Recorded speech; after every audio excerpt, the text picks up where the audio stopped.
Well, good evening, everybody. I hope you're all doing very, very well. As always, if you could just let me know, can you see, can you hear, all those usual bits and pieces, that would be absolutely fantastic.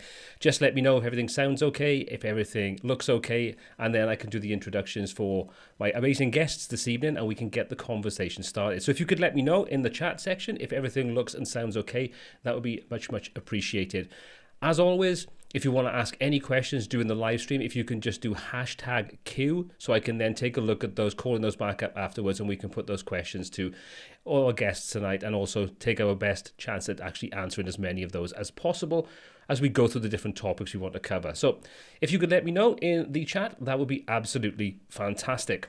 So I hope you're all well tonight. Thank you very much, Rich. Thanks for letting me know. And thanks very much, Michael, and everybody else. So I'm going to do a couple of hellos, and then we're going to get my guests in this evening. So let's say hello to everybody, and let's take a look who we have in tonight. As always, remember, it's hashtag Q for any questions. And if you want a little shout out, if you're new to the live stream, just put hashtag new, and I can call those up a little later and say hello to the newbies here tonight.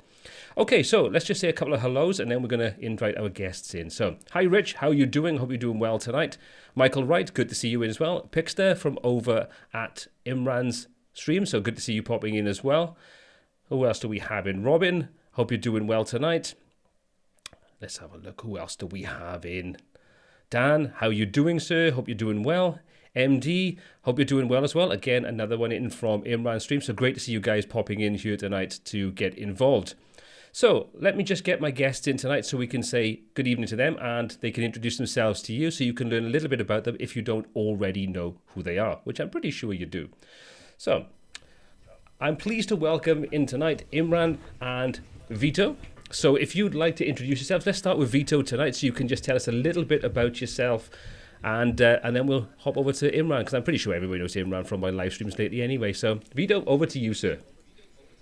Hi everyone, I'm Vito. I'm the co-founder and CEO of Adarim.io, where we help freelancers and web agencies to collaborate with their clients visually and speed up the service delivery. Awesome stuff. Thank you very much, Vito. And Imran, just in case anybody doesn't know who you are, which I'm pretty sure there's at least only like 3 people left in the world that don't know who you are. So quick, hand the floor over to you so you can introduce yourself as well tonight. Yeah, hi, I'm Imran Siddiq from UK web design agency. Well, I run that, and I also do a lot of tutorials and videos on YouTube, and working with so many fantastic people. And I watch a lot of Star Wars. But he's very disappointed in the end of Obi-Wan tonight, which I think anybody so that likes Star Wars is. So we won't say the Star Wars words tonight, because I think Imran might actually want to throw something at the screen or cry in the corner. Yeah. One or the other. So we've got 3 topics we want to cover tonight. So we've got why do clients delay on content delivery. We're going to cover what is scope creep and how to tackle it. And we're going to take a look at how to provide solid ongoing support. 3 things that if you are a freelancer, a small agency, or you work in web design in any kind of capacity, these are things that are going to be massively important to you, pushing your business, working with clients, all those kinds of things. It's really important. So we're going to start off tonight with what do clients delay, or why do clients delay on content delivery. Now, if you've ever worked with clients, you'll know that getting content from some of them is like getting blood out of a stone. So anything that we can do to make that process much quicker, much easier and seamless is going to be a good thing. So guys, I mean, how do you handle this? I mean, Imran, first of all, let me pass this question over to you. How do you handle clients with content delivery? Do you have a process in place, or is this different based upon the different kinds of clients that you work with? Obviously, easy answer is to say it does depend on the client and your relationship with them. But at the point of when I'm having the initial call, and when you are scoping out the project, I start to make a note of what are we going to need to satisfy their aim of why they need the website. And that's when you start to make a list of like logo, images, content and things like that. And during the conversation with them, before we've agreed the final price and the contracts and all of that, I start to ask the question of, are you going to produce the logo? Are we producing? Who's writing your content? Do you want us to use Bertha AI or something like that to do it? And if they say they're going to produce it, I start to give them a timeline of how long they've got to do it. And from that point is when it determines how I'm going to price up the job. Is this someone who's on board, who is ready to produce the info? Or are they like, well, I'm not really sure what logo I want. I don't really know what my content is. Once I've outlined whether we're doing it or they're doing it, I start to have like a project map of when should they deliver. And I don't mind if they deliver in piecemeal, but they must stick to the plan I give them. And I do make it clear to them that here's the price, because I reckon we'll get your job done in, say, 1 week or 2 weeks. If it slips and it's not, you haven't got a good reason for why it slipped or whatever, or you're not giving us the content as I've recommended, send me the images via WeTransfer. Send me the content via a Word document. Do not send it to me via WhatsApp and stuff like that. If they don't do that, I make it clear to them right at the start that we may increase the final price by 5% for every day delay. So I'm very strict on the content they supply, but it's based on the initial conversation, because that's when you have to start thinking, right, this person or team or business hasn't got a clue. They know nothing about images. They're not even thinking about branding, the color scheme, nothing like that. It's going to be us kind of doing a lot of the thinking for them.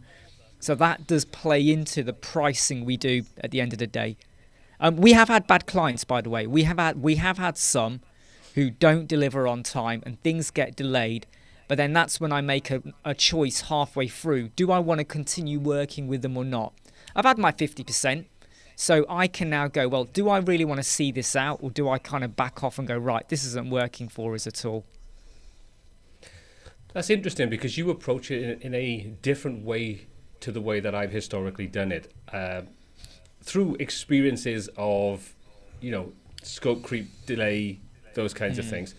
The one thing I've sort of changed the way that I worked was, if you didn't supply the content 1 week prior to the project starting, your project got kicked. In other words, I'd have a timeline calendar, have time booked out for the project, and they have to supply me everything needed to build that entire website 1 week prior to that start date. I'll give them a little bit of leeway in there, obviously. If they're a day or two late, that's not the end of the world. But if I don't get everything I need, prior to start date, or at least by that start date, the project doesn't start. It literally gets booted to the next available slot, which could be 2 weeks, it could be 2 months, it could be 6 months, depending upon my calendar. And I found that probably 95% of clients, because you obviously tell them this beforehand as you're going through, you give them the project agreement and they sign the contract, all those kinds of things. All this is outlined in there, saying exactly how everything works. But in the way that you kind of, fine them, as it were, then if they don't supply content, which is great. My way of approaching it was more a case of, if you don't supply it, the project doesn't start. And if you've got a deadline and you are the one that don't supply me the content and that gets pushed, that's your problem. And like you say, sometimes that means that you fire a client, shall we say. Other times it means that they understand and life gets in the way sometimes, so it gets pushed over for various different reasons. But there's a lot of reasons and a lot of ways to handle it. So it's interesting to see how you handle it in comparison to me. And I'd love to get anybody that's in the chat, anybody watching the live stream now, let us know how you handle this. I mean, how do you handle client delays on content delivery and so on? Because I'd love to know how you do it. But Vito, I mean, you've obviously experienced this in the past. How did you cope with it? How did you handle it? And what kind of outcomes did you find from the way that you ended up working with clients in regards to, content delivery? So we've built more than 800 websites through my agency, and we had to get the content out of, I would say, 95% of them. It was a mess, to be honest. In a lot of cases, you get people that are that they say that they will create it and then they don't, and then sometimes it just kind of lags, and you want to get the project moving, so you start building, and you go back to them and give me the about page. What about the about page? And we had one client that took a little more than a year just to deliver the about page. That was the weekly follow-up. Where's the about page? Please send me the about page. What's going on with there? And so after a few of these experiences, we tried everything really, and what we tried to do is I tried to rethink it from the ground up, and basically just rethink my position in that relationship.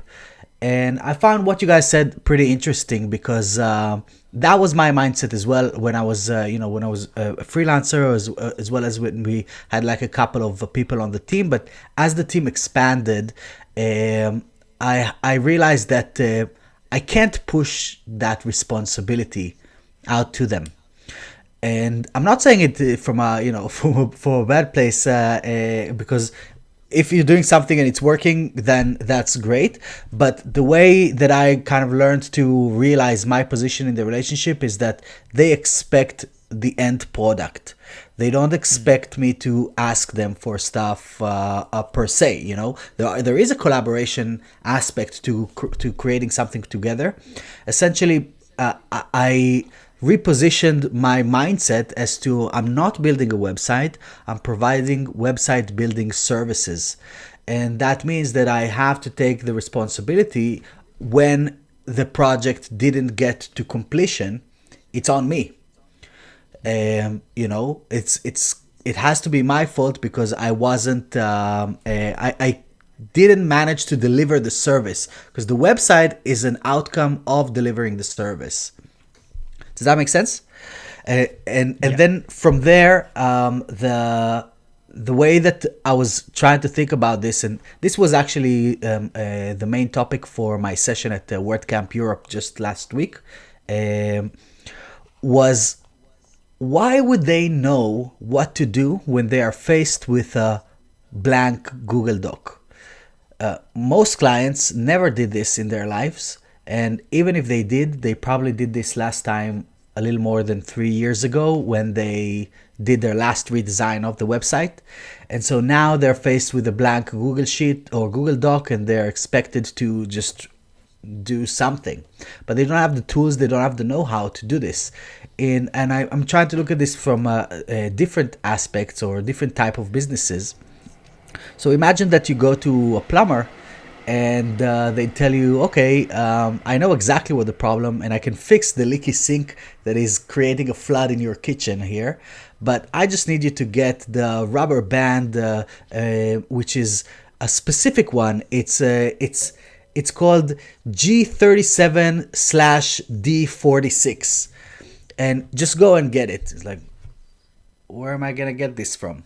You need to figure it out. I just gave you a lead. Go get it. I'm here waiting. I'm not doing anything until you're gonna go and get me that rubber band, right? But I just wanted the sink fixed. I don't care about how. And I was also thinking about this, for if we want to look at it from a different analogy that really blows my mind every time that I think about this, is that imagine, guys, that you go to a restaurant, and the person there, or the waiter, you're sitting down and everything is awesome. You're sitting down and the waiter asks you about what do you want to eat? And he's going to tell you about the specials, and he's basically going to do a bit of a discovery session with you, right? Telling you about the specials, and you can have this, and what's going to be the starter. Do you want anything to drink with that? And all of those kind of things. You're drooling from the side of your mouth, like our clients do when we are doing the discovery session, because the sky's the limit, right? Everything can be done. And then he was like, okay, great. I'm going to have this, and that. Like, perfect. Now just go get me the ingredients. I have the chef right here, and he's going to go and make you the meal. But please, go get me the ingredients. And by the way, because you're already sitting down, if you're not going to get me the ingredients, you still need to pay for the meal. And this is really the mindset that happens in most of the industry.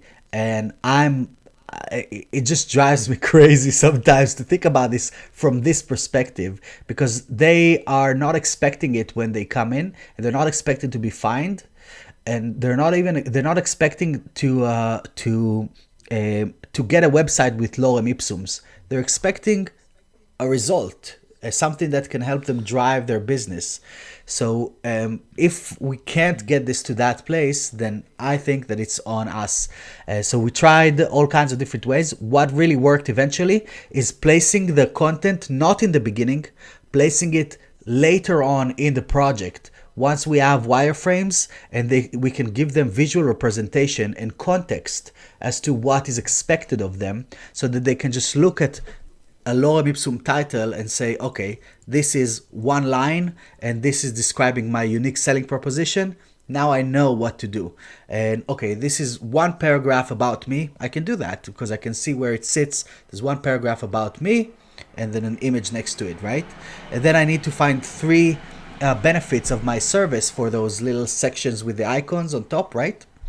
So here are my three benefits. So we try to consume all of the complications for them and just make sure that if we need something from them, it's not happening right out of the gate. It's happening after we already proved that they are, that we've done something. Or the way that we called it in the agency is that we had to make some deposits into this relationship bank before we can make a withdrawal. Instead of them giving us 50% of the deposit of the project straight up, and which is a huge withdrawal on our part. We took the money. It's in my bank account, and then we send them off to do more work without even showing them what value we can bring to them. So we created a few small deliverables, and then we ask for the content, which is usually the most challenging part of the project. Once we get to the place where we have the wireframes, they got the sitemap, they approved that quickly. They got the wireframes, and now they know what to do because they can see it in front of them. But we already made a few deposits into our relationship bank, so it was time to make a withdrawal.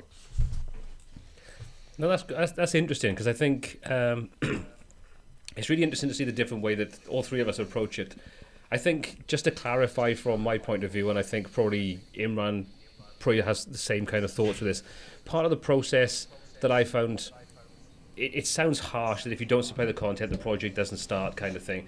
But it's more a case of before you even got to that point, you'd sit down with the prospective client, you go through the requirements, you go through whether they have an existing website. You have that sort of finding process where you find out where they are in the journey and then find out how comfortable they would be creating the content, if it's going to be rewritten content, if they're not comfortable doing it themselves. If you've got copywriter or copywriters that you either work with or you would recommend or suggest, put them in touch.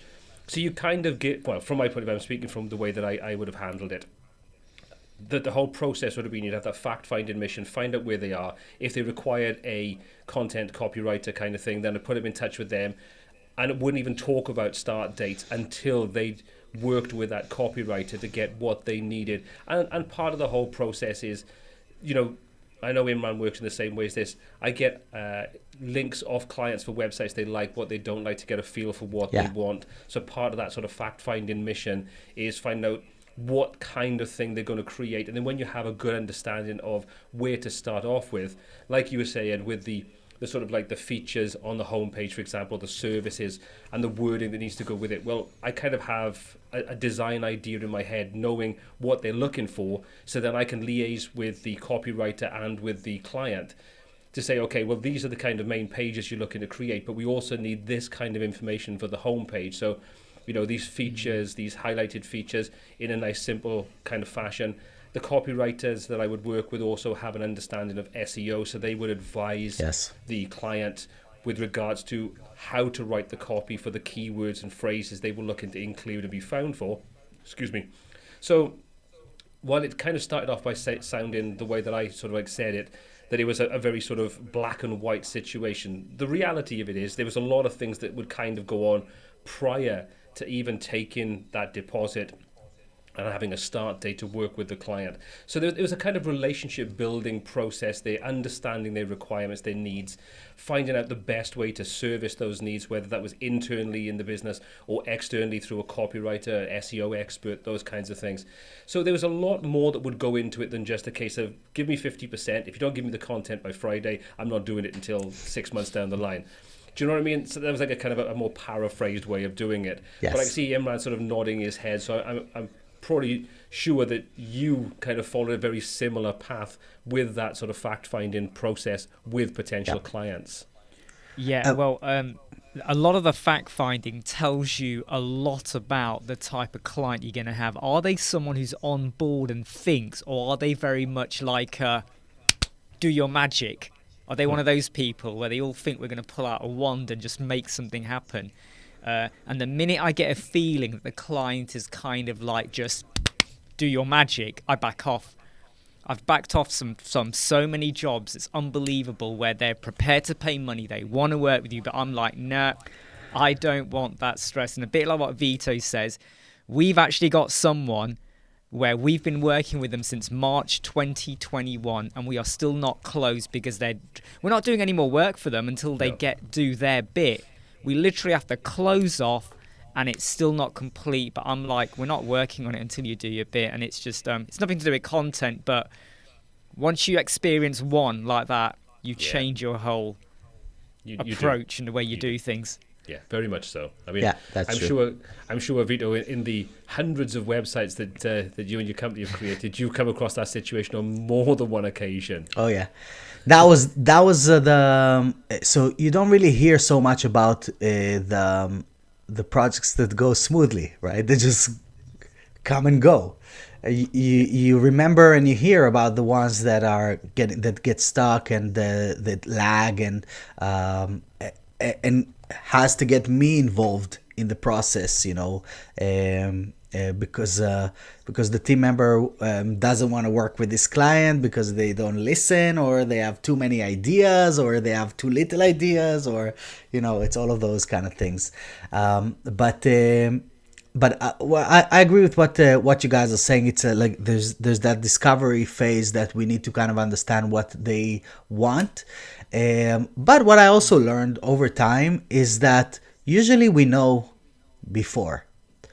So if I'm gonna ask you guys, how should my website look like, and you guys know what we're selling at Adarim or at Bertha, you can close your eyes and you can imagine the website already. You don't need me to tell you more than just the one-liner of what we're gonna be doing. So, they're a SaaS product, probably. So we're probably gonna need some screenshots, and we're gonna need to talk about some benefits, and we need the pricing page. We're gonna need the pricing table, and we're gonna need this, and there's an about page. So we're probably gonna showcase some of the team members, and once you do this long enough, you already know how the website is gonna look, or literally from the first 10 minutes of having a phone call with a prospect, even before they are a client. What I kind of felt over the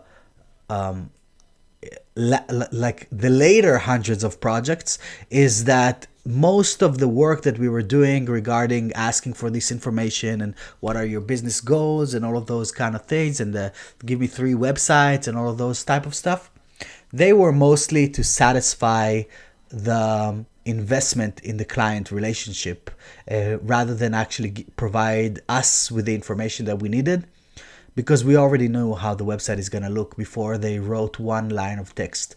And I would argue and say that most websites in the world are exactly the same.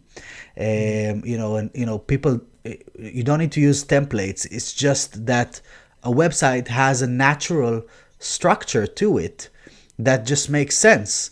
And the root of it is not even rooted in web design. It's rooted in conversational, human conversation, and how we basically introduce ourselves at a dinner party. Even, a homepage is a conversation at a dinner party or at a conference where you meet someone and they ask you, oh, hey, what are you doing? What do you do? And you tell them your USP, and it's like, okay, that's interesting. Tell me a little more, and you tell them the tagline. It's like, okay, cool. How can I get in touch with you? Sure, here's my button, my call to action. It's like, okay, but before I actually reach out to you, why are you different than others? So let me give you my 3 benefits, It's like, oh, that's really cool. How did you start? So I'm going to tell you a little bit about me. And then, okay, but how does this really work? So I'll show you how it works with those sections that show you how it works, right? So essentially a homepage is a natural conversation that happens between humans, and it's just translated to a digital experience. So really what I learned, and it really transformed the way that we were looking at those additional websites, it's that it doesn't really matter what the client asks or say. We know, so we should guide and we should lead. We should be the alpha of the relationship. And you were saying, Imran, about those clients that actually want to be a bit of a step back. I love those clients because they gave us the creative freedom to do what we knew how to do. We know how to make magic, and you know how to make magic. So Yeah. just do it. Very true. Yeah. Yeah, you pay another company to do it for you. Yeah. Okay, there's something I want to sort of say about what we've kind of talked about here today, how it's kind of like has an impact upon the way that I approach another part of the business, which I don't know how you guys have handled contracts in the past, but I know for me originally, my initial contract was really, really stringent. It was like 12 pages long of all the things that I couldn't, or you couldn't do. And you'd sort of see a prospective client's face look at that when they printed it out or came in to sign it. They look at it and go, I need to get somebody to come and take a look at this for me. And that was a real barrier in the whole process. So in much the same way as what you've just said there with regards to the whole process of the fact-finding at the beginning and all those kinds of things, building that relationship, answering those questions, I kind of flipped the contract totally 100% on its head. And the whole contract was not trying to stop people from doing things. It was to give them the freedom to do pretty much whatever they wanted. The only stipulation in there was that if it fell outside the original agreement that they'd been quoted for and they'd agreed to, they could have whatever they want, but it would come with a price tag that would be agreed upon and possibly have a separate contract or agreement for that. But what I found was that I had nobody then turn around and go, I don't want to work with you because that contract is like scares the living bejesus out of me. It's more a case that they can look at it and go, so basically I can change my mind at any point in time, but I know up front that if I change my mind after you've started work and you've done the designs, whatever, and I don't like the design, I want to change all that, I can change my mind at any point. It is going to have a cost impact and a time impact potentially, depending upon how far down the line we are, but I have total freedom in what I want. And the only thing that changes in that is if they asked me or the company to do something that we didn't know how to do, then we would say up front, I'm afraid that's outside of our skill set. You know, you kind of like have that, that's a way for you to get out of it if you don't really like the direction it's going in.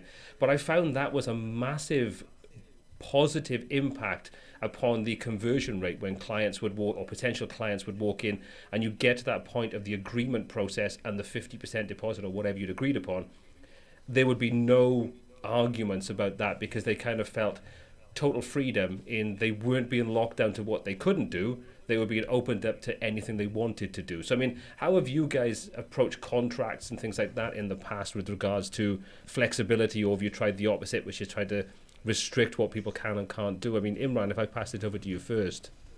Yeah, so I'm actually, believe it or not, an exact mirror of what you're saying. So very early on, we had a 14-page contract, and it went into quite a bit of detail, and you could almost say that 8 pages of it was just kerfuffle, right? Loads of terms, lots of conditions about when you can break and all of this, and what happens with penalties, and you know, it felt like you were buying a house at one point.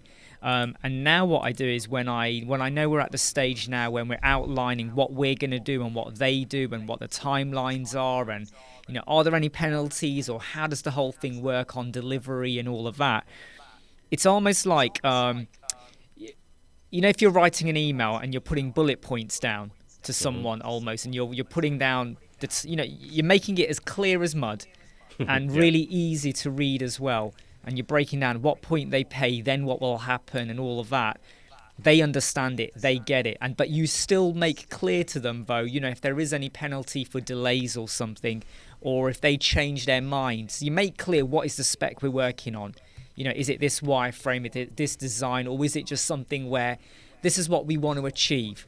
So they don't know their design, but this is what they want to achieve. So we're going to meet that aim. But we do make clear that if the spec changes or the content changes to the point where it's going to take a long time to redo, then there is an additional charge. And we have found that, with no disrespect to people out there, unless you're working with like a very, a business or someone who really knows their stuff, they've probably they never realised they'd have to have a contract. They thought, well, I've used Fiverr before, and on Fiverr we don't have a contract, so why are we suddenly throwing a 15-page document at them? So I have found that easing them into it, making clear what we're going to do and how we're going to deliver it, and what we're expecting from them, is brilliant for conversions in a way. And to be honest, it's almost like when you buy anything off a shop or like Amazon or anything, you go in, you buy it. Come on, let's be honest here. Be brutally honest here. How many of you have ever clicked on the Amazon terms and conditions when you buy something or anything like that? Do you ever really do it? Nope. Or you buy something from another shop? Do you really? No, I can't be bothered. I just want to see who believe me.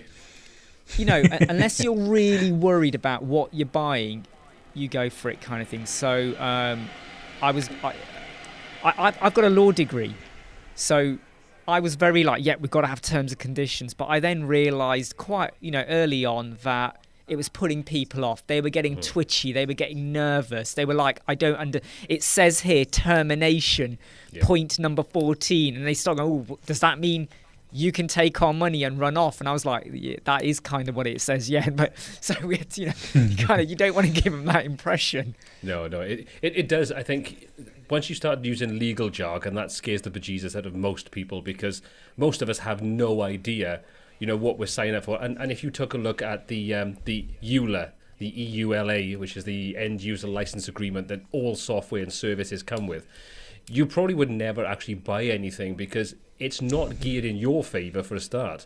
So yeah, I think if you write your contracts in a similar fashion, then you are asking for people to be scared and just go and find someone that has a nicer contract that doesn't scare the bejesus out of them. But Vito, what about yourself? I mean, how have you handled this in the past? Have you had any kind of objections from yours, or have you kind of did you streamline it over time? How did you handle it? When we started, it was pretty much similar to what Imran was talking about. It was like a 7-8 page contract that was, a lot of it was like legal stuff, because I felt that I needed to prove that I know my stuff, so that I kind of had all of those clauses in there, and it also took about 4 hours to create a proposal, which was the most annoying part in the whole thing, because you're not going to close each one of them, but it took a long time to do them. And as we were getting more and more leads, this became unfeasible. You need two people full time just to create proposals. It's crazy. So what we ended up doing is we cleaned up the whole thing. We were using Better Proposals as the main tool. So that we had like a template for the different types of services that we were providing, and there was just one page of terms at the end that was just talking about those do's and don'ts type of thing, but in a very relatable, easy kind of to understand type of language. And we still had an 8-page contract or agreement, but 7 pages out of it was just selling. We were talking about us. We were showing reviews from other customers. We were showcasing the goals of the business that they told us even before, or on the initial discovery session. Not the full discovery, but the quick discovery session that we did. We put it back at them. So basically, what we ended up doing is we just told the business owner what they told us that they want in their own words. And so they're like, oh, I that's exactly what I want, only that we had this conversation a couple of days ago. So by now it just feels like these guys know me. And then I agree with what you said, Imran, no one reads TNCs. And so we all know that, but we still all act like they read it. What do you mean? It's in the contract, what do you mean? There's a change. This is a change request. We add it in the contract, what do you mean? You need to pay for the content and whatever, So we stopped assuming that people actually read those things, because they don't. They really don't. And even in Better Proposal, you can see which page they spent how much time on. And the terms and conditions is the you get like 7 hours watching the pricing page, Yep. and 30 then seconds 20 on that. seconds, yeah, exactly, for the TNC. So, Can I add? yes, Oh, sorry. Go on, Andrew. Yeah, sorry. No, I was gonna add something in that one of the really key things we did that we found massively helped when we shrunk down our contracts and all of that was we had a FAQ page. And we had like, I think 8 or 9 items on there, which was like, if you're not part of the maintenance plan, how much aftercare support do you get? So 30 days, and we clarify what you get. What if I want to make a change to the spec halfway through the project? We go, right, if it's a minor thing like XYZ, that's okay. Why do you use SiteGround maybe? Or what is the benefit of Elementor, whatever we're using? So we found sometimes by just putting stuff like that, which might be something you've mentioned in a conversation, but and it's easy to assume they've remembered and taken it in. But I found by giving them that one-page FAQ as well, it reassures them a little bit as well, and it kind of it's basically almost like taking stuff you would have had in your terms and conditions, but you've made it in just an easier to read into format. FAQs. I agree. That's really how the structure was done. That brought down the creation of those proposals from 4 hours down to less than 15 minutes, because it was all like just the same things that you sell to the same, and you just fill out a few empty fields and it all populates themselves. When it comes to what you were talking about, Paul, about the change request, right? What happens during the project when someone changes their mind? I had a few stages. So at first it was like I'll do anything,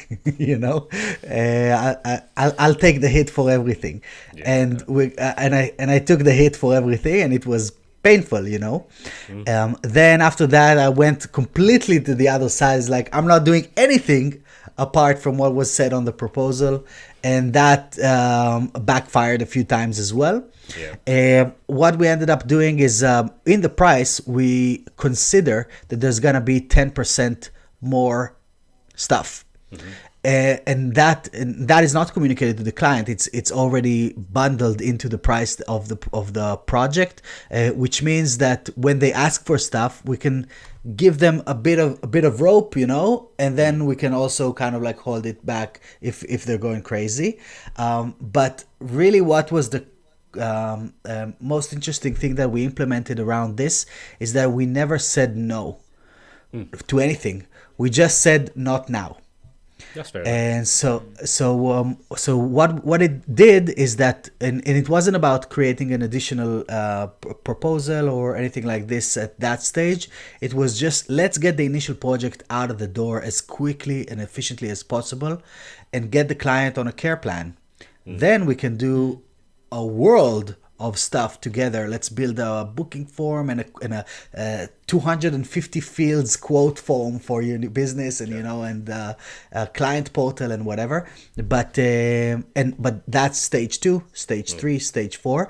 And what we used, those change requests, we saved them as a backlog. And in Adarim, there's even like you can put like a tag backlog that inside those requests, that you can go back, and when you have the the downtime in the agency, sometimes you have like a slow month, you just click the backlog thing, and then you get like dozens of opportunities of clients. You just need to call them up and said, what about this thing that you wanted to do? How about we do it now? I have some time. Let's do it. And yeah.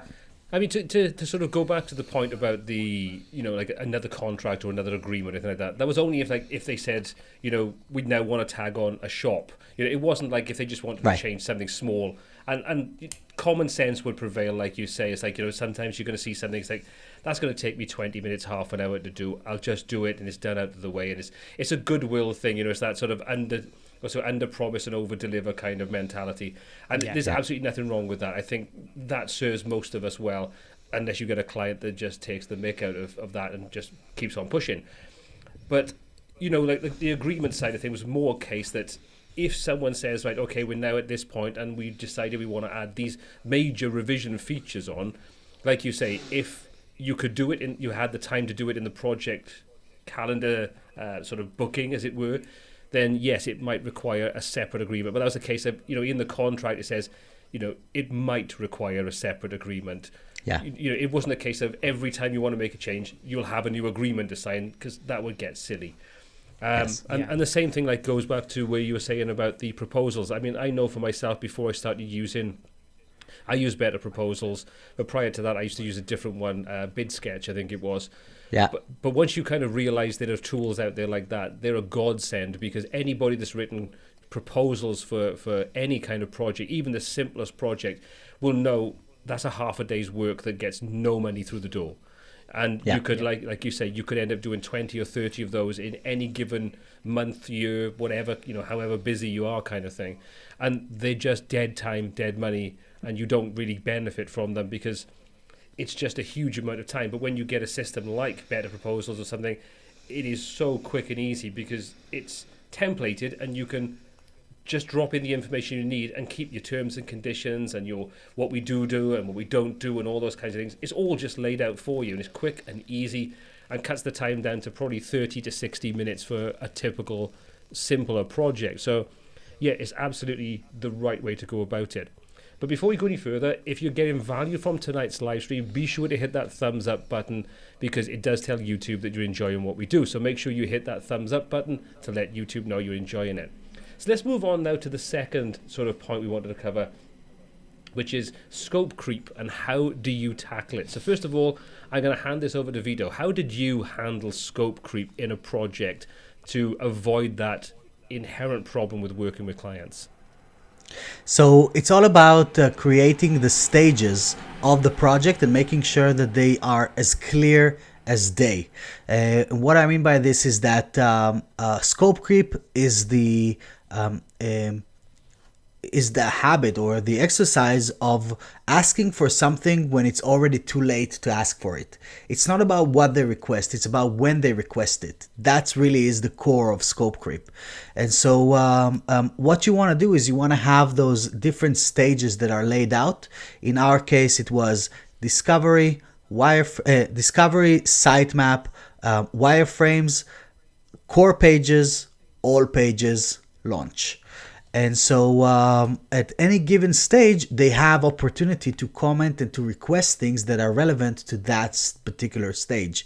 And if we passed it, then we passed it. It's already was communicated and even signed, digitally signed, that it was that we moved on to the next step. So creating project stages is really the way to battle this. Now, that being said, it doesn't mean that people are not going to ask for things. It just means that you have a way to tell them, we already had a time where we talked about which pages we're going to have on the website, which is when we looked at the sitemap. And so now it's not the time, but I'm not saying no, we can do it later. Let me add a tag to this task of backlog, and we're going to revisit this after we finish, because we have these different stages to go through.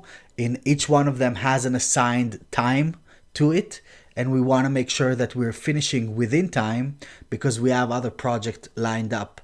And we want to make sure that you go live when we promised to you that you're going to go live. So again, we never said no, we just said not now. But a lot of it was initially eliminated just by the fact that it was that there were the stages for this.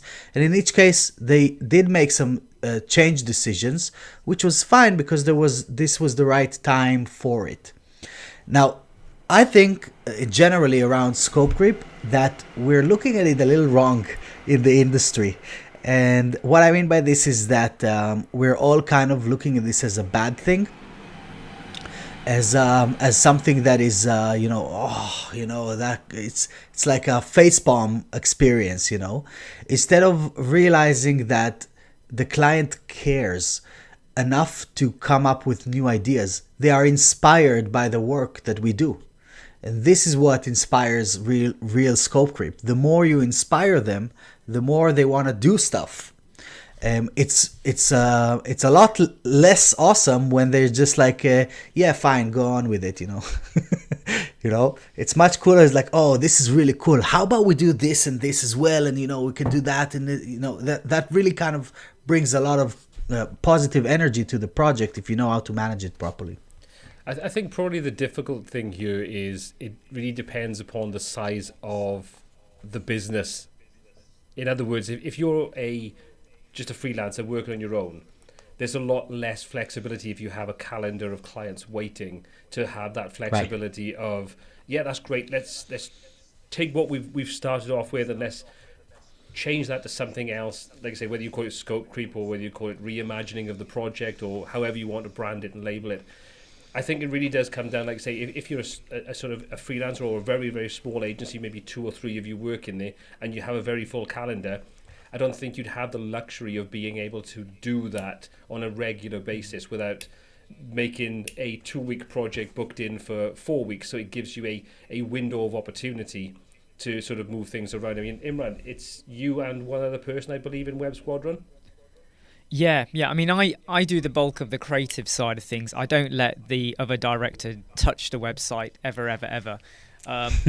They handle other things. But I do echo a lot of what Vito says in that we have stages and we do say, right, we've signed off or we've agreed X, Y, Z.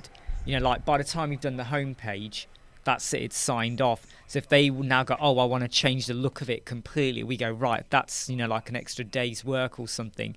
We do, though, make exceptions. So if there's a bit of content change, maybe image or the wording, especially when you get onto keywords, you know, sometimes they're not even thinking about rank math or anything like that until midway through. And now they start to think of their keywords. You've got to change the content a bit.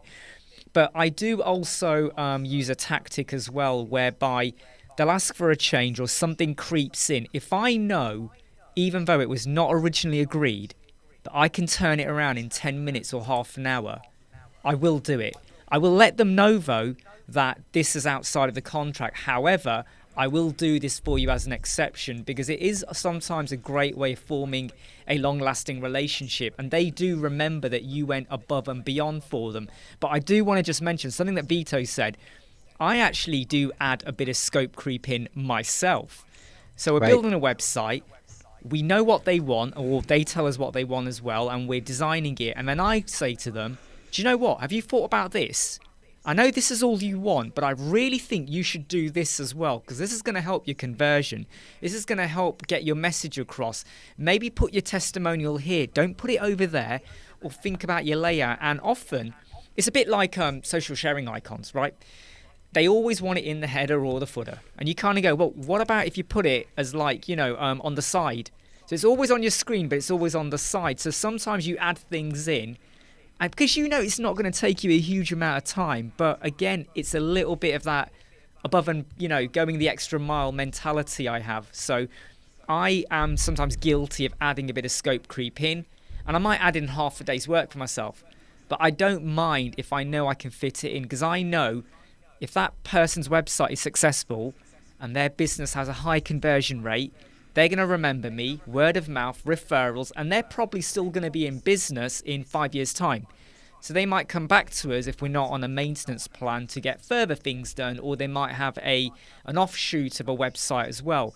So if I know I can do something extra to help them, I will, you know, and, you know, so I don't like it if they throw loads of changes in, though. No. And we're now halfway through the project. That's when I have to draw the line to go, oh, we now want something completely different.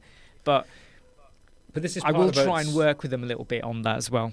Yeah, I mean, I think this goes back to that. I think we talked about in a previous live stream is you build a relationship with a client and they understand that you're not there just to make the money. Your aim is to improve their business, to help them become more profitable, be more successful in whatever it is. And then when you do offer them suggestions and insight and maybe, you know, new tools you think that would be useful, they don't just think, oh, all you're trying to do is sell me something that I don't actually need. You know, they feel confident in you actually have their interests at heart. Authority. Yeah. You know, you have. Yeah. I mean, I know for myself, I've still got clients that I've worked with for 15 years. You know, we're on version 3, 4 of their website. They've added multiple websites with me. I've helped them with branding. I've helped them with marketing and promotion and various different things. And that only comes about when they know that you're not there just to take them for money. And I think, like Imran says, it's building the relationship, gaining the trust, having that understanding that you know their business well enough, you don't know the ins and outs, but you know it well enough to see where there's opportunities they could become more successful, streamline, whatever form it takes. There's reasons why you're doing that, and it's not just to line your pocket, it's to actually line theirs. And as they become more successful, you become more successful. And that's always been my kind of mantra with it. I want them to grow so I can grow with them.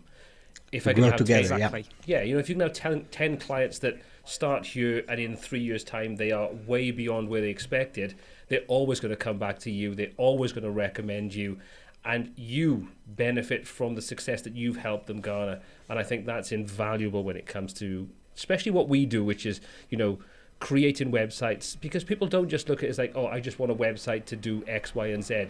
That could be their business. If they go online to sell, if they're selling a service, or, they're looking to generate leads, your job is to kind of take that website and make it into something that does what they need it to do. It's not just pixels and pictures. It has a purpose, it has a reason, it has a direction it needs to go in. And our job is to understand that, advise them and educate them where they may be going in the wrong direction, and then ultimately create, produce, and support that actual result. So, yeah, that's kind of the way I've looked at it.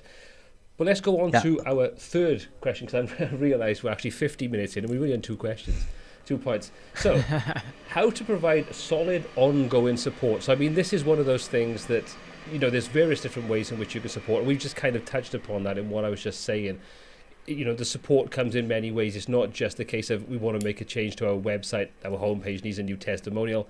That's one kind of support. But I think there's a lot more types of support that goes with building relationships, working with clients, and having that kind of synergistic link between you and them and where they need to be. So, I mean, how have you handled ongoing support, Vito? I mean, I'll pass it over to you first of all, and then we'll hop over to Imran. We kind of get the conversation, and then if you've got any questions, like I say, anything we've covered in tonight's live stream, anything you want to cover that's kind of in the same vein, hashtag Q in the chat, and I'll come and take a look at those once we've kind of finished this point. So hashtag Q. But Vito, I'm going to hand it over to you. So how do you think about providing solid ongoing support? How does that kind of look like when you had your business? So first of all, at first I didn't want to do support. I just wanted to build websites, and just move on to the next project and just do the fun part, the design and stuff like this. But they still kept calling me. And reality sets in. Yeah. They still called me about the hosting problems and the email this and the things that, and let's add this here and let's change that there, and the website got hacked and whatever, So Christopher is there's a train going by here. Sorry, I should have closed the window, but I would have melted if I would have. Right. So what we did is once we did start providing once I kind of grew out of the phase or understanding that I'm already providing support, might as well get paid for it. We started implementing care plans, and that was a really big transformation for the agency. That created the bread and butter for me to grow. And because that created MRR, that created monthly recurring revenue that I was able to confidently start hiring against. So if we got enough customers on this, and the projects were bonuses, really. The MRR was the core. That's after like a couple of years of doing this. Any new project that came in, it was more about, I don't even mind if we're going to lose some money on it, because I know that we're going to make loads on the relationship with this client over the next few years. And so support became the main thing, and creating retainer contracts. So the basic of it was this. There is the base, just update my WordPress sites every month or so, and that was like £70 a month. And they were also onboarded into a monthly newsletter. So that was like every 2 weeks they would hear from us. After 2 weeks they get the newsletter, and then a month after that they get like a new version of the newsletter, and then at the end of the month, 2 weeks after the newsletter, they get a report about the stuff that we did for them and the security report and all of that from just what those tools give you, Manage WP, Main WP. That was the report that was sent to them, just so that we know that we're here. And they got 1 hour of support in this, but most of them didn't request much. And if they did, it was like, okay, let's make it into a project and let's do some stuff, properly. Then the more interesting projects that were like e-commerce, or sometimes we did a lot of stuff that were multilingual, because originally I'm from Israel, so there's like a bunch of languages and left to right and all of this kind of stuff. These were on high retainers that were starting at £300 a month. And then it grew all the way to clients that were paying upwards of £7,000 a month for maintaining a bunch of websites and just like 1 hour a week of discussion about what else can we do, and like real strategy discussions and all of those kind of things, which I love that type of stuff. Now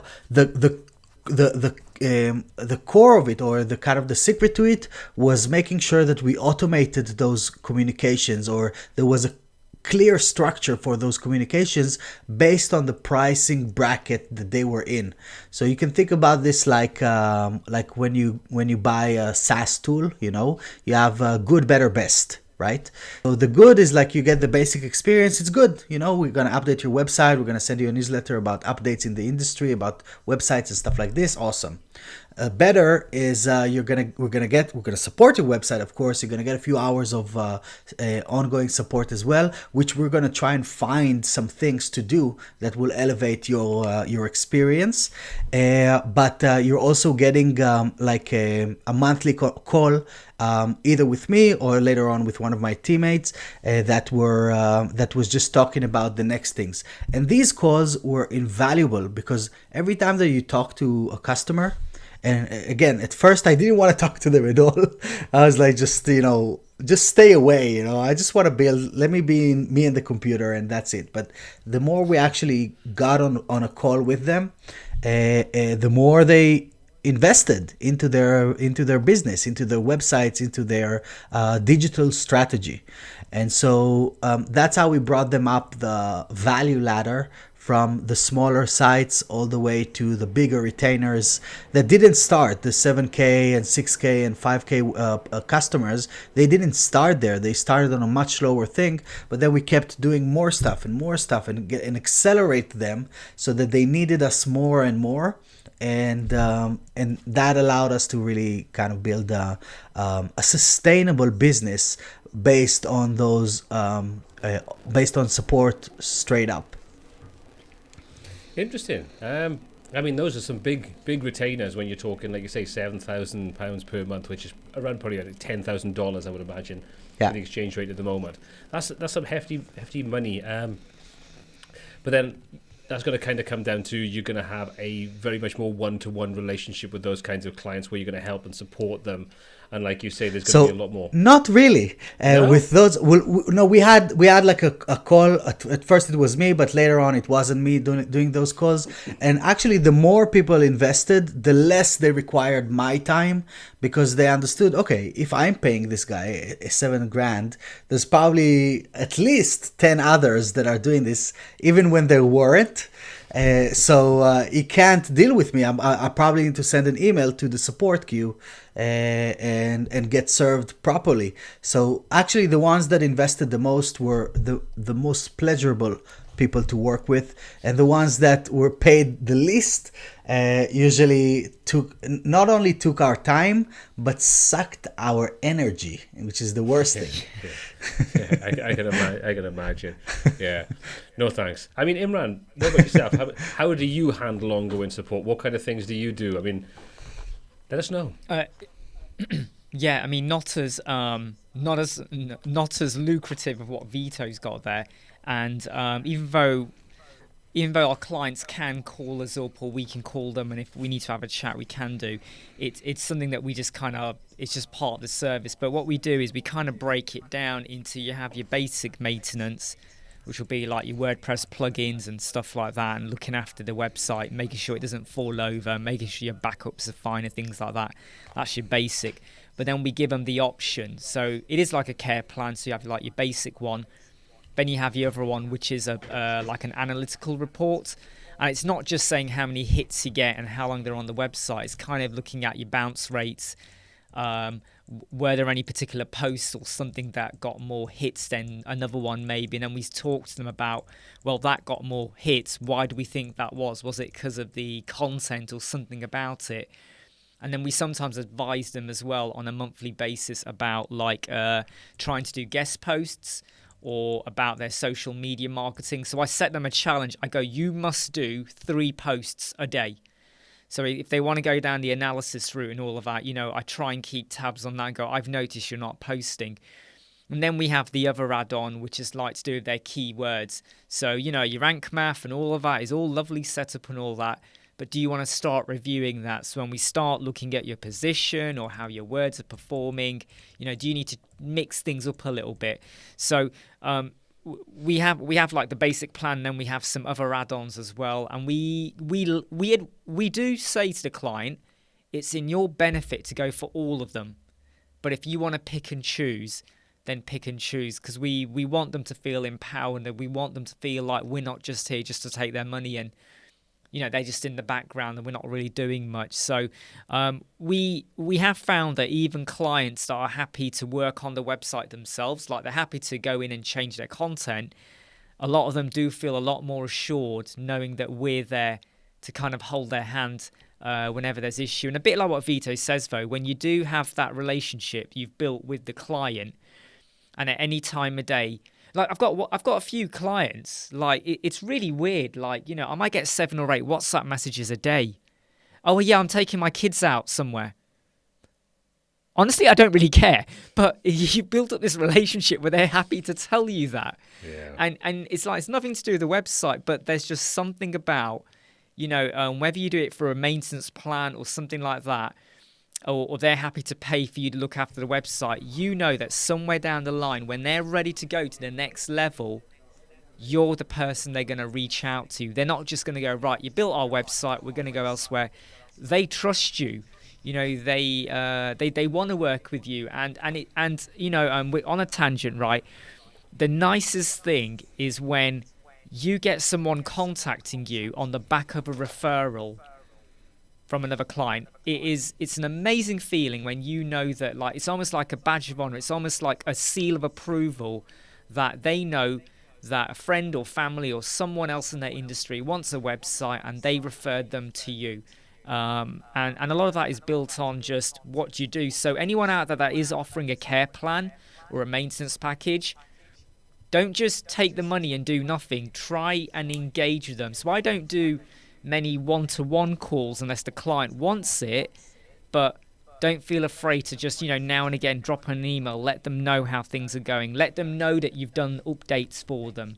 Even if they haven't gone for an analytical report, just say, hey, look, just to let you know, we've updated your system for you, hope you're okay, hope things are going well. Or even let them know, if they've got a WooCommerce shop, they know you can see what's going in and out of their store. Let them know, hey, I've noticed you're selling 20% more than you were 2 months ago. This is amazing. This is really good. I've noticed these products are flying off the shelf. They might not care, but then again, they're going to like it because you're kind of boosting their ego as well, their self-esteem. So simple little things like that can work.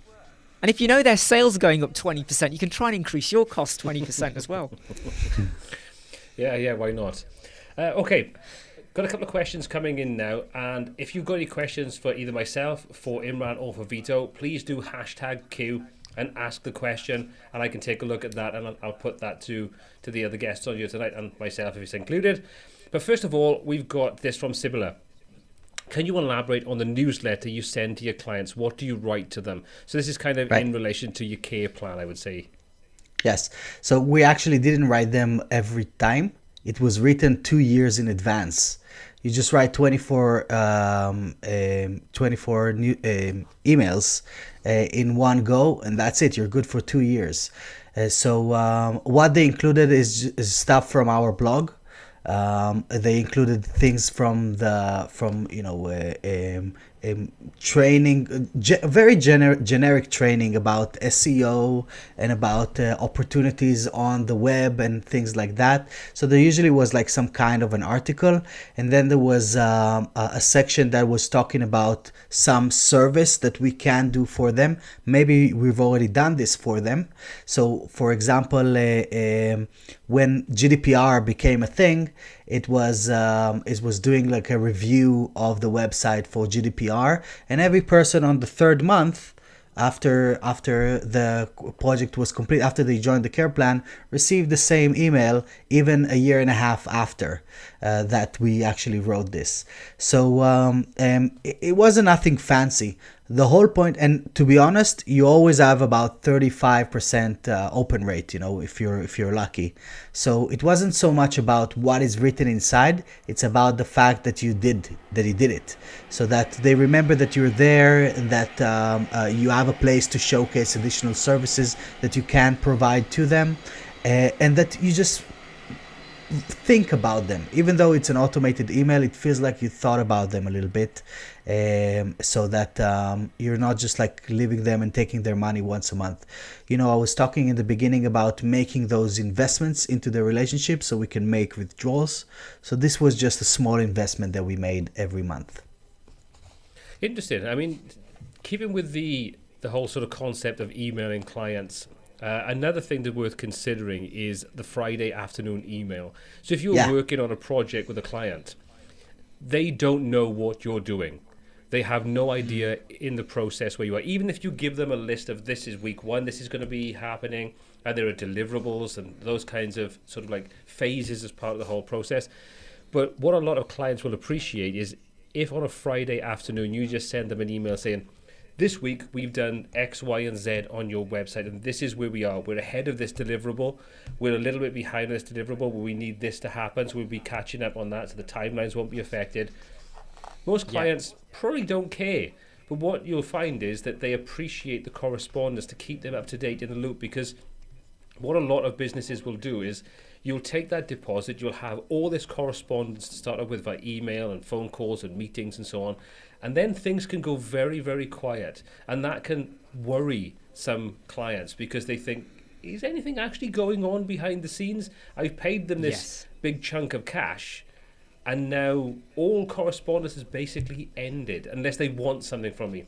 So if you are working with clients and you don't do this already, I would say it's worth considering that Friday afternoon email. Literally take 10 minutes out of your day to say, this is what we've done so far on your project, this is where we are in the timeline, and just send that out. And you'll probably find that most clients will come back and say, thank you, and that'll be all you'll get from them. But it'll give them peace of mind knowing that you're actually working on their project through that week in the silence that they may be thinking is quite deafening. So I'm assuming that you guys... I want to just add to that and just say, like, so if I discover a free tool that I think is beneficial to my clients, even though it's free, I will tell them about it.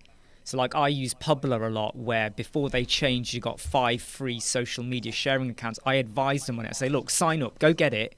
This is going to help you out with your social media marketing. And it's so true what Paul says. Make them feel like they are getting value for money. Otherwise they're going to start thinking that Vito is sat in his hot tub jacuzzi, sipping on cocktails. He is. Even though I am, yeah. With his laptop on the edge, precariously balanced. You can't turn on the bubbles though. It's gonna mess the whole thing up. But you just need a little stand that'll take it out of bubble reach. Safe bubble distance stands. But we did do the Friday emails always for ongoing projects. So it wasn't something that we did on the support, but for every project that was on the board, we had like a board with all of the things that are still in progress. They would get like Friday 4 p.m. They get that email, and we enjoyed doing this because we knew that we were doing something, and we wanted to show them that we were doing something. So it was a nice email to write just to keep them in the loop, and even now, well, with Adarim, we even automated this. So now there is like one-click Friday emails. Yeah, I think that's the thing, is that don't underestimate the power of automation. I mean, I've talked about this in the past for various different reasons. You don't technically have to be physically writing things out to every single client. You know, if you were an agency with 10 projects currently in various different stages, you don't really need to sit down and craft 10 emails on a Friday afternoon and panic thinking you've got to send those out by 4 p.m. You know, you can just have something relatively generic just to inform them, you know, we're ahead on this, or whatever, you know, however you want to handle it. It just gives peace of mind and understanding that you are still working on that project. So, yeah, go on, Imran, you want to say? Yeah, so this is where having a business partner is a great idea. So I handle the creative websites and videos. He handles all the newsletters and comms that go out and emails like that. So it's nice to have someone else to split the workload. Yeah, it is nice where you can kind of offload that side of things. Awesome. Okay, so John is going to ask us the question now. So time allocation, how do you prioritize with regards to, I'm assuming this is to do with projects themselves. So how would you prioritize the various different aspects of a project? Imran, I'm going to pass this one over to you. So in terms of prioritizing, there is a little bit of what comes in first, but also it comes down to who's ready to go. So if I've got 4 days now, rest of the week, whatever, to work on things, what had I planned previously that I was going to work on? Can I still get them done, or do I have to reschedule them? And if I've got, say, 2 or 3 clients that want to work, I hate to say it, but some of it will be driven by the finances of like the bigger job, but also which client have I formed a relationship with, even though they're a brand new client. So I could have someone who's prepared to pay £3,000 for a website, but the relationship ain't great. And I got someone else where it's going to be a really basic £1,000 website, but the relationship is fantastic. So a lot of my prioritization is there will be some financial aspect to it, but also it is down to the relationship with the client, but also it's who's good to go. Where can I get the quickest turnaround? I've got 4 days. I can smash out a basic website in a couple of days, job done, we move on to something else. Or I could start another project and it's 3 weeks work, start to finish kind of thing. So you have to kind of think about what am I going to get done? And I don't know about what all of you are like, everyone watching. When I go to the shop to buy clothes, or if I go to IKEA, I go, I know what I want. I go in, I get it done, I want to get out and I want to get on with other things. Time is like, it's a commodity for me. I need to get the most out of my time. But so I don't want to be one of those people that goes into a shopping mall or a shop and suddenly go, ooh, what do I want for 2 hours, killing time. So the way I prioritize is what can I get the most done today? You know, can I get 10 things done? Right, I'm going to get them done. And if there's one thing that is important, but it's going to take the whole day, is it worth my time doing that one now and the other 9 things I leave till tomorrow? Or do I get the 9 things done now? And because I used to work in the NHS in the UK, what I used to train my staff to do was get the 9 small things done now.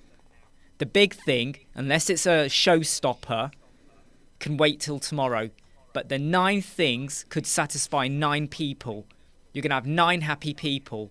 And the other one I'll do tomorrow. Or you can do 1 person now and have 9 unhappy people tomorrow. So, sorry for the long-winded answer, but some of it's financially driven, some of it's down to what the client is like, but some of it also is what can I get done and get out the door.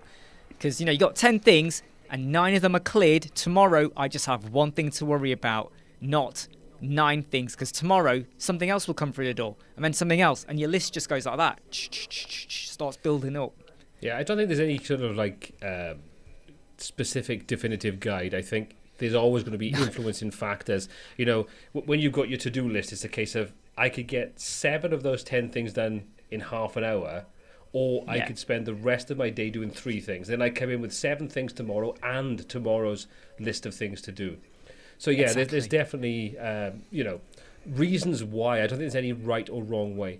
Right, so this one is going to be for you, Vito, because it kind of goes back to what we were talking about earlier on. So You encourage scope creep as it is always charged at a premium. The problem with giving some for free, many expect everything for free. Maybe it's a North American thing. So how did you handle that aspect of things? If you kind of did a few things for free with regards to that kind of scope creep or just a project in general, how did you handle it then if a client sort of started to take those boundaries and just keep on pushing to go as far as they could to get as much they could for nothing? So I actually had to learn the hard way. We had a project that was a pretty big project. It was about 60K kind of what's it called, like a marketplace type of website, two-sided marketplace that we needed to build. And I thought, oh my God, this is like a huge project, in a happy way. And so there's loads of margin and we're going to finish this because I know what we need to do and blah, blah, blah. Passed it on to a team that was working on this. And one of the team members just kept saying yes to the stuff. But because it was a big project, there was a lot of things that can be done in all kinds of different ways. And, I always think of the example of, if you guys remember MIRC or ICQ, back in the day, right? So that was just like a basic chat, pretty much like the chat that we have here inside this Ecamm live thing. The guest chat is extremely basic. You just type a message and send, right? So that's a decision. That's a depth of a feature. Or even the YouTube chat is extremely limited in its functionality compared to Slack, which is also a chat, but it goes way deeper into the same thing. So you can think about those type of experiences as inspiration for scope creep. You can build a YouTube chat or you can build Slack, and in sometimes in the client's mind it's the same thing. It's a chat, you're just building a chat.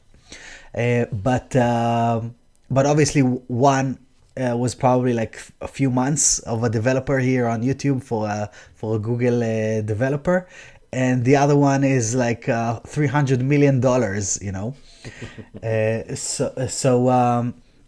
So that was so I was telling the story about this guy that just kept saying yes, and then I was doing the accounts at the end of the quarter to just kind of see where we were standing and how the projects are going and so on. And we ended up losing more than £25,000 of paid hours to team members on the project that wasn't accounted for. So that's when I became religious about it. And then when there was like a really structured way. So there is the 10% that is the extra stuff. Every project got one. That was the definition in the agency. You get one thing that is your pride and joy that you can spend more time. It wasn't communicated to the client. It was communicated to the team members. You get one thing that you can that can be the thing that you will be proud of when you're done with this project. So Imran, you did a review on our homepage, on the Adarim homepage, right? What is you can see the one, right? The one is the experience where you kind of scroll and then it stops and then the whole thing slides to the left, and it's really cool, but there's only one thing in the entire website that is special. The rest is just like a website. So that took pretty much the same amount of time as building the rest of the website as a whole, So that was kind of the way that we tackled these things. The team members got one. You have 10% to do the small bits and pieces. Anything beyond that goes into, that's an awesome idea. It's just going to take longer than what we need in order for us to get to the deadline. So I'm going to make a note of this and we'll come back to this after we launch the initial experience. And in most cases, that was okay, fair enough, because we already gave something. So we never said no, we just said not now. I think that's the kind of golden rule with anything when it comes to what we've talked about tonight, is there has to be a level of common sense applied to it. You know, Yes. I don't think there's a hard and fast rule. I think you, like Imran says, there's going to be some clients you have a better relationship with, and you're more happy to go that extra mile for them than the client that maybe is a cheaper project or is a more demanding client. At which point you kind of naturally have that sort of, I don't want to get sucked into doing a ton of unpaid work. So I think the overarching thing is you have to just use common sense, and experience will dictate how you'll handle various different situations. The more you do this, the more you work with clients, the more you come across situations that are both positive and negative, that will influence how you'll move forward beyond that point. The next time you're in a situation like that, you'll remember back to how you handled that. You may think there's a better way of handling it, and you will change your approach the next time. The whole thing is, it's all a learning experience. I think we all learn through time, you know, and experiences. Okay, so Armin asks us, is there a specific time you have used or used to send these newsletters? These are the Friday newsletters now. I'm assuming that we're talking about these sort of updates of where you are and what you're doing kind of thing. I would say leave it to, if I'm honest, this is the narcissist inside me. It says leave it until not long before you finish and leave the office, because then if they reply back to you with a you don't have to worry about it until Monday, and you haven't ruined your entire weekend. But I mean, what's everyone else's thoughts on that? Yeah, 4 p.m. Friday, 4 yeah, p.m. Agreed. Yeah, There we go. I mean, Mark does do some other newsletters which are just generic ones, so they're not just focused on the client, which I think sometimes go out every 3 or 4 days, and they're just like analogies and things. And sometimes it's just to keep the conversation going and to remind them that we are there, you know. Don't forget us or whatever, because there'll be the odd client where they actually haven't got a maintenance plan. There'll be some where they have nothing whatsoever, but because we then put them onto our newsletter list, unless they unsubscribe, you're still kind of in their inbox every 3 or 4 days, like, hey, look at this photo of me in the shower. You know, you want to get yourself out there. Maybe not. Yeah. The newsletter ones that we were sending out, it was a Tuesday at 11 a.m. But it was just kind of a decision, you know. I was just thinking of like, when am I gonna actually open something? And Tuesday on 11 made sense to me, you know. Yeah, I think if you look at any kind of like email marketing in whatever format that's going to be, there are certain times that are optimal for sending information out. You know, your typical Tuesday, like you say, between sort of like 11 and 2 p.m. and the same on Wednesday. You know, Monday, people got the blues for coming back to work. Thursday and Friday, they can't wait to get the weekend to go out and get drunk. Tuesday and Wednesday is probably the optimal time to send out that information. But the Friday one is kind of more of just an update to let people know that you're still working on their project and, you know, give them peace of mind more than anything. So we've got a couple of more questions, and then I'm going to call it an evening because I'm conscious of the fact I don't want to keep you guys here past your bedtimes. So Mordy asks us, what do you guys use as your CRM or customer relationship management tool? My whole life is in Notion. I mean, do you guys use a particular CRM? And if so, what do you use? So I'm going to do this one first of all for Vito, and then we'll pass over to Imran. So we jumped through a few of them, and we ended up using ActiveCampaign for most of the time at the agency, because it had like deals workflow, so that we could actually get a prospect in, and then they would move up to different things, and it would add tags to them. That's where we also sent those emails out. So ActiveCampaign worked really nicely for us. Right now with Adarim, we're using customer.io, which is a beautiful platform, but it's more for products rather than agencies, because it's not so much for managing one-on-one type of relationships. It's more about thousands and thousands of contacts. So it's a bit of a different game. But ActiveCampaign worked nice, and even on the smaller scale, it was Pipedrive. Pipedrive is it was extremely cheap. At least back then, it was about $20 a month or so, and we hooked it up to our website, so all the leads came into there and stuff like that, and and that allowed us to kind of manage the pipeline. The cool thing about Pipedrive that I really liked is that if you win a deal, you can drag it into like a win bucket, and then the whole screen is just party, you know. It's like balloons and confetti and stuff like this. So I always enjoyed dropping the deal in the winning bucket. So what about you, Imran? What do you use? Anything at all? Believe it or not, it is ActiveCampaign as well. We used to use MailerLite, but then we found it was good and not so good, and it wasn't always reliable. And then we made the switch to ActiveCampaign in October last year, and it's Mark again handles that side of things, you know, setting things up and the tracking and all of that side of it. So, but yeah, we have found that has worked quite well for us. Yeah.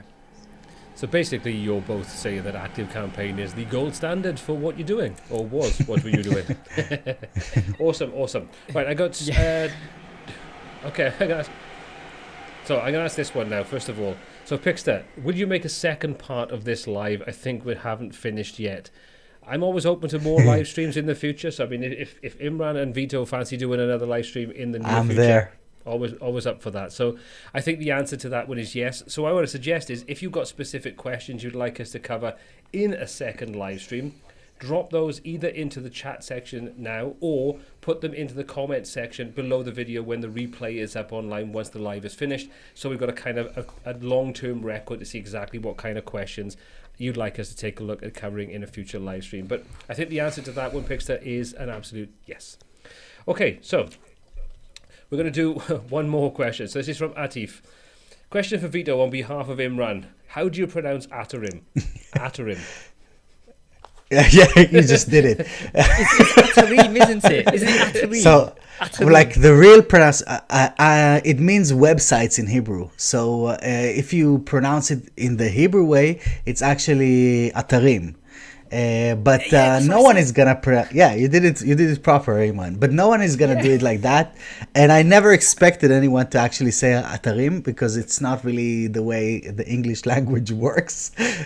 So I even say Atarim. It kind of I just heard Americans say it, and it kind of got stuck in my mind. And it to me it doesn't say websites anymore. It's just like an abstract word, you know, that that just kind of refers to what I do. But I say Atarim. Some people say Atarim.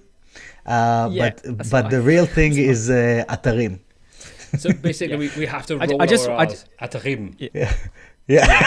Well done, Paul. I just want to add that on the live chat earlier, I was telling everyone it's not Atarim, it's Atarim, like that, how you were saying it. And I think they believed me. But yeah, I'm glad I got it right.